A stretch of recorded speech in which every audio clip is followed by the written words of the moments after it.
In this video, I'm going to give you my final picks for UFC Vegas 70. We'll look at value plays, we'll build some lineups, and I'll give you all of my underdog plays for the week, so make sure you watch until the end. You can call me Kunath. Let's make some money this week.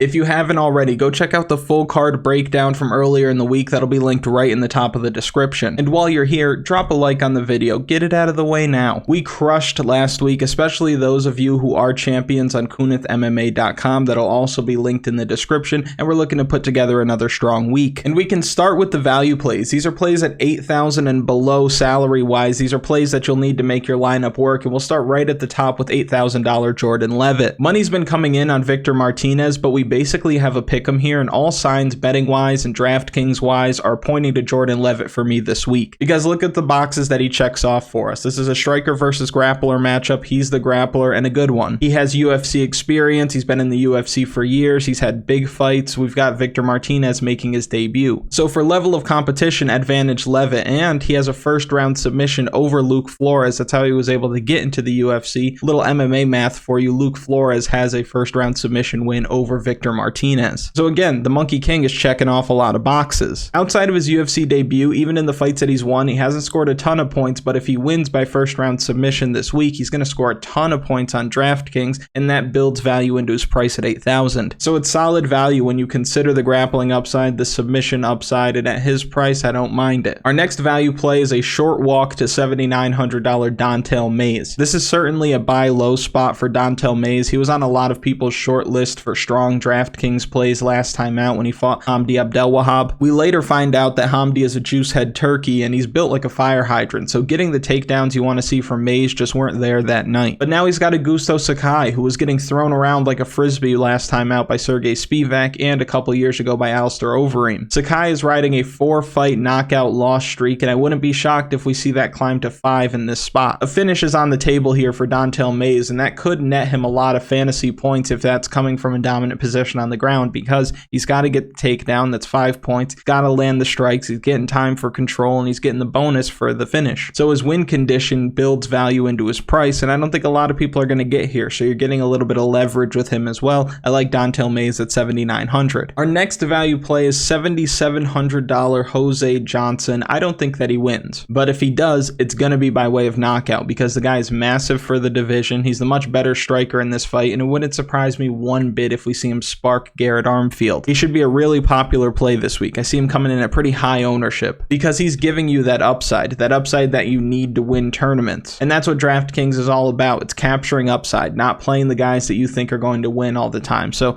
if you like him, great. If you don't like him, that's fine too. He's still worth a shot, especially if you have multiple lineups. But just like the other guys that we mentioned, if he wins, there's a decent chance that he scores a lot of DraftKings points, and down at his price, he doesn't even need to score that many, but a knockout win in the first round nets him over 100 points. He's in a good spot. Our next value play is our main event underdog. We have Ryan Spann at $7,500, another guy that's going to be a popular underdog this week, given that he's in the main event. But Ryan Spann has all the tools to win this fight, and I believe the best version of Ryan Spann beats the best version of Nikita Krylov. Where Spann should do his best work is early during the grappling exchanges. He should be able to strike effectively as well, but I think it's the jiu-jitsu where he's going to have the most success. I expect him to win. I also expect this fight to go under 2.5 rounds, so he's either going to win in the first or early in the second, and it's probably going to be a submission, and he probably scores north of 90 DraftKings points. If we just look at his first round finishes, 112, he scored 107 here, 92, 103, any of those scores would do this week. So give me Ryan Spann to win, and give me Ryan Spann to score a whole lot of points in the process. And for the last value play that I have my eyes on this week, it's going to be Yohan Lainesse, and it's knockout upside, early knockout upside. That's really it. I spoke a lot in the predictions video from earlier in the week about why I think he can catch Malott, but simply put, he has 100 plus DraftKings score potential. You get 10 points for a knockdown, 90 points for a first round finish, and if he comes up with a first round win, it's going to be by knockout. He's going to knock him down. He's going to score a lot of DraftKings points. Down at his price, he completely breaks the slate with a first round knockout. So Yohan Lainesse, just like the other guys, given his win condition, strong value this week. Now those are my preferred value plays of the week, but there is an honorable mention here that I just want to throw out there. It'd be Eileen Perez. And the reason why I say that is because she's going to come in as one of the lowest owned fighters on the entire slate. Like, yes, you have like Montana De La Rosa. She's going to be super low owned. Carl Deaton III, same deal. But in this range, this 6,700, this 7,500, 7,400, 7,300, you're going to see a lot of these other guys come off the board, and she's going to stay there when most people are building their lineups. Now, I fully expect that fight to go over, but if it doesn't and she finishes that fight, she's going to be one of the lowest owned fighters that have a finish, and that's going to turn everything on its head. You're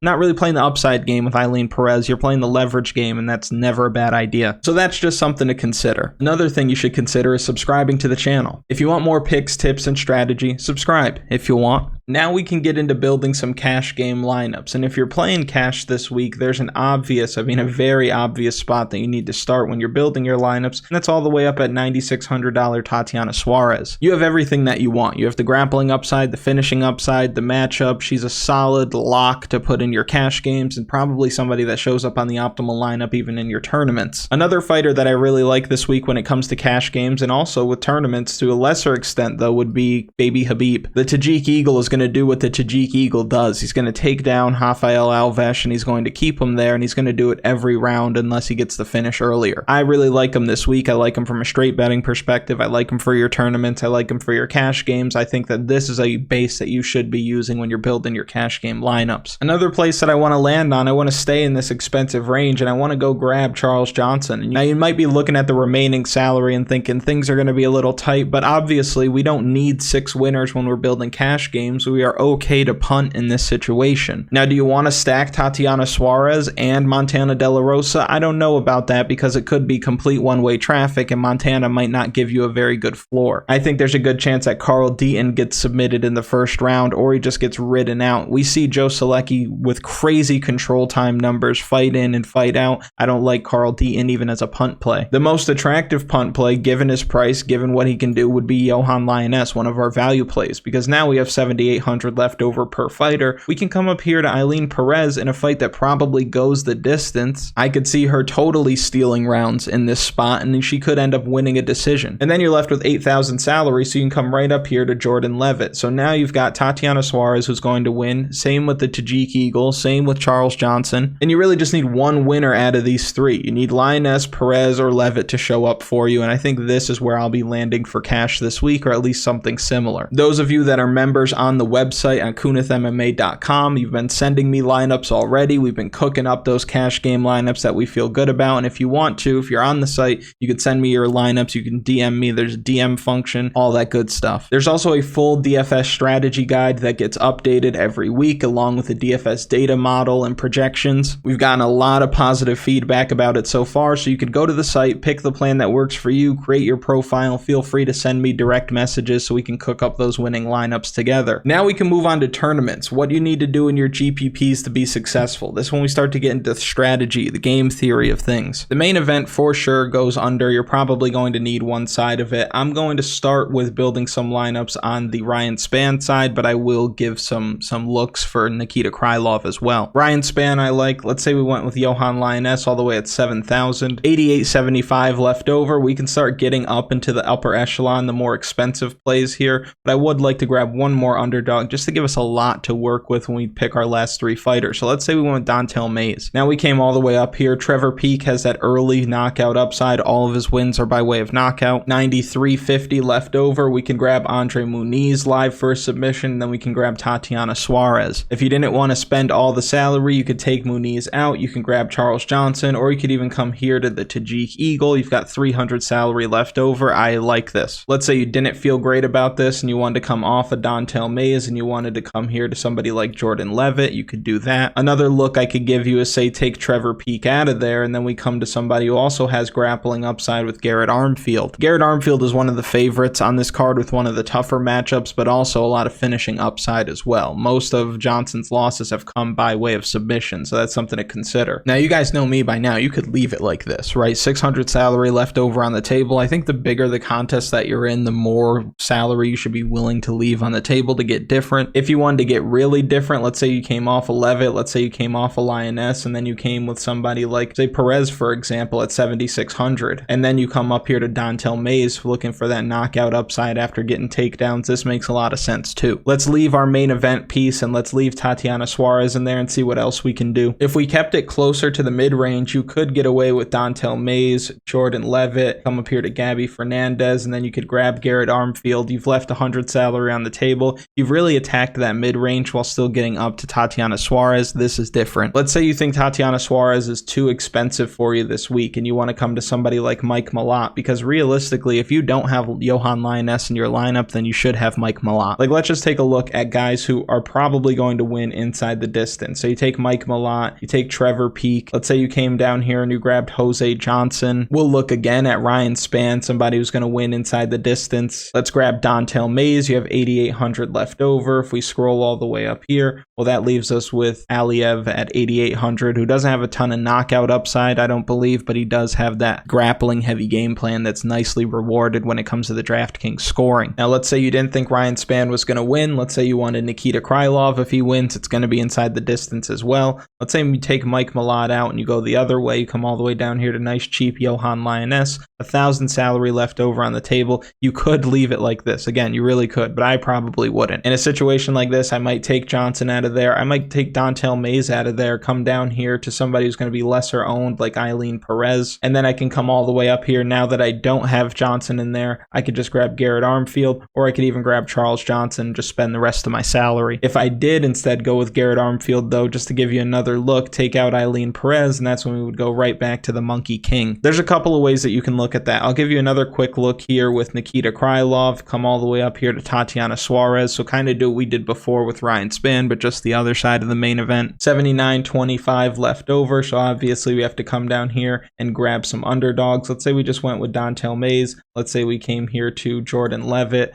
7,900 left over. We got to get cheap at this point. I'd probably just come right back down here to Yohan Lainesse. Now I come back up here and I grab the Tajik Eagle right there at 8,800. Now, if we're just attacking matchups, solely attacking matchups, you could just come here to Joe Selecki, who's got probably the best matchup on the card. Tatiana Suarez has a very strong matchup as well. But again, you're going to have to start getting super cheap. Look, 77.50 left over. And maybe you don't have to get super cheap, but you're going to have to stay close to that mid-range. So this is where I would suggest the Ryan Spann play. 78.33 left over. Kind of forced to play Perez. You're kind of forced to play Mays, and then you're forced to play Jordan Leavitt. And that's just because I don't want to beat the Yohan Lainesse dead horse, you know what I mean? But leverage-wise, ownership-wise, this is not a bad lineup for tournaments, considering that you have no salary left over on the table. Yeah, that's not always a good thing, but you have 4 underdogs essentially here. Not a lot of people are going to run with that. Krylov's going to get a decent amount of ownership being in the main event. You've got Charles Johnson, who's going to get a lot of ownership, as he probably should. So just something to consider. Again, if you want to send me your lineups, feel free to do that on the website. You could DM me and we could talk about it. You could put it in the forum, and multiple if you can talk about it. Those are just some looks that you can take advantage of this weekend. Start playing with lineups, get weird. Again, the bigger the contest that you're in, the weirder you can get, the more salary you can leave on the table. Don't always do the first thing that you think. Sometimes you might have to go full George Costanza, right? Tash knows exactly what I'm talking about. You go Costanza mode. You have the lineup that you want, just do the opposite. Sometimes it works out because that's just how DFS is. Now I can give you my underdog plays for the week. Underdog Fantasy is a pick'em focused game on individual players. So you're going to build a lineup, essentially, build an entry. You could select 2 to 5 players and their associated projections from the higher lower section, and this works cross team, cross league, cross sports. You can mix and match to get the entry that you like the most, and you can win up to 20x on your entry if you go 5 for 5. These are what I like this week. I like Tatiana Suarez under 70 strikes essentially, Joe Selecki under 32 strikes basically. I like Andre Muniz to win by finish, and I like Jordan Leavitt to go over 28 strikes. Now, as you can see, I have 4 entries here, so if that came through, say on a $5 entry, then it would pay out $50. It would be 10x. But we also offer Pick'em Insurance, which essentially allows you a little bit of wiggle room with your entry. You don't need to be perfect. You can go 3 for 4. You could go 2 for 3, 4 for 5 and still win. In this case, with insurance, if I decided to turn it on and I went 4 for 4, the payout could be up to 30. But even if I went 3 out of 4, I could still get 1.5 times whatever my entry is. And on this one, say it's $5. So again, even if you're perfect, you could still win. That's one of the reasons why I really like Underdog. I also like that they offer you a deposit match up to $100. You can use my promo code Kunath to get that deposit match, or you can hit the link that's going to be in a pinned comment beneath this video. It'll bring you right to Underdog. Then you get the deposit match up to $100. So you put 50 in, they'll give you 50 to play with. Once you win with that 50, it's yours. So it's no longer house money, it's yours. And I recommend that you be conservative with that, because as soon as you win, again, it becomes yours. So download Underdog Fantasy, use my code, get that deposit match, and start winning with them. If you've made it to this point in the video, I really appreciate it. Thank you so much for watching. Please like the video if you haven't already. Subscribe to the channel if you're new. Comment something for the algorithm to push it out to more people. And I wish you the best of luck, and I will see you next week.